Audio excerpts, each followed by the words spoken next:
The smell of coffee and gun oil still clung to Jake Miller's hands even 3 years after the war ended. He never thought he'd find peace again, not after Afghanistan took everything he once cared about. His brothers in arms, his wife who couldn't live with the nightmares he brought home, and the version of himself that believed in happy endings. All he had now was his 9-year-old daughter, Lily, the one bright light left in a life full of ghosts. Every morning, Jake woke before dawn, brewed his coffee, and watched the sun rise over the small town of Cedar Ridge from his porch, the same way he used to watch for enemy movement from a sandbagged lookout tower. Only now, the silence was heavier, lonelier. Then one morning, that silence was broken by a crash of metal outside, screeching tires, shattered glass, and a cry for help.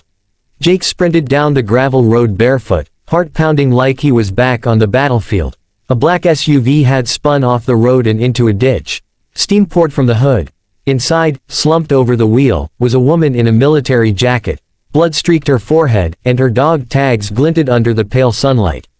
"Hey, hey, stay with me," Jake shouted, pulling the door open. She groaned, eyes fluttering open, and whispered hoarsely, Don't call the base, please." He didn't ask why.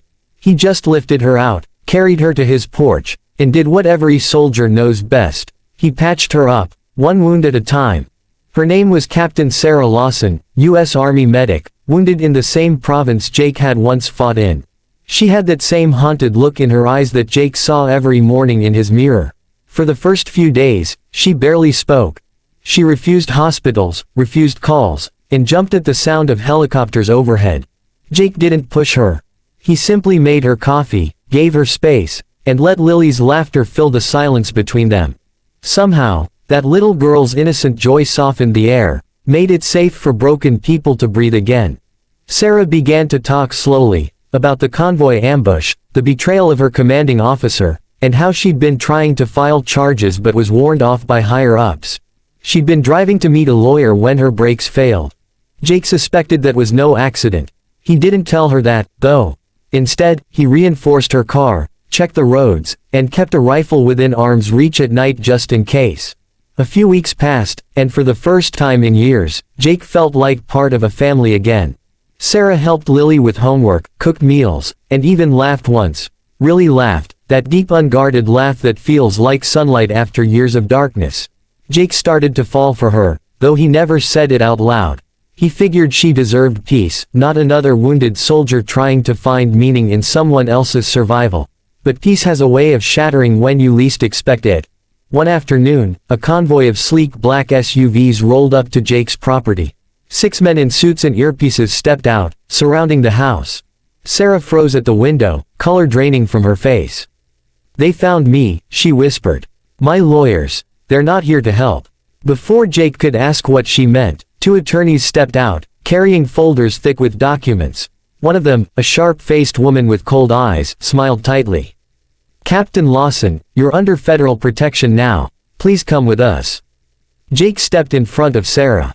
"You show up with bodyguards and threats, and you call that protection?" He snapped. The woman adjusted her glasses. "Mr. Miller, this is none of your concern. You are harboring a federal witness." "She's not a prisoner," Jake said quietly. "She's a hero." The lead lawyer's face hardened. "She's a liability. Her testimony could ruin powerful people. The safest place for her is under our supervision." Sarah's voice trembled. "You mean locked away and silenced?" The tension thickened. The bodyguards moved closer, hands near their holsters. Lily peeked from the doorway, eyes wide with fear. That was all it took for Jake to snap back into the soldier he used to be. He raised his hands, palms open but steady, and said, "You'll have to go through me." The standoff stretched for what felt like hours. Then, surprisingly, Sarah stepped forward, placing a hand on Jake's arm. "It's okay," she said softly. "Let me go. I'll handle this." Her eyes said something else entirely. "Trust me." They took her away that day, leaving behind only tire marks and silence. Jake tried to move on, but the house felt empty again. For weeks, he heard nothing. Until one night, the news broke. A congressional investigation had been launched, revealing corruption, cover-ups, and falsified reports from the same chain of command Sarah had once served under. And leading the testimony was Captain Sarah Lawson. The next morning, a letter arrived at Jake's porch. No return address, just his name. Inside was a handwritten note. Tell Lily I kept my promise. I fought back. And thanks to you, I remembered why. At the bottom was a drawing Lily had made weeks earlier, 3 stick figures holding hands under a bright sun, labeled, Daddy, Miss Sarah, and me. Jake smiled through tears. He looked up at the dawn sky, coffee steaming in his hand, and whispered, You did good, Captain. You did real good. And for the first time since the war, Jake felt something he hadn't felt in years. Not relief, not peace, but hope. The kind that comes from helping someone else stand when you barely could yourself. Because sometimes, healing doesn't come from winning battles. It comes from finding someone brave enough to fight theirs beside you, even if only for a little while.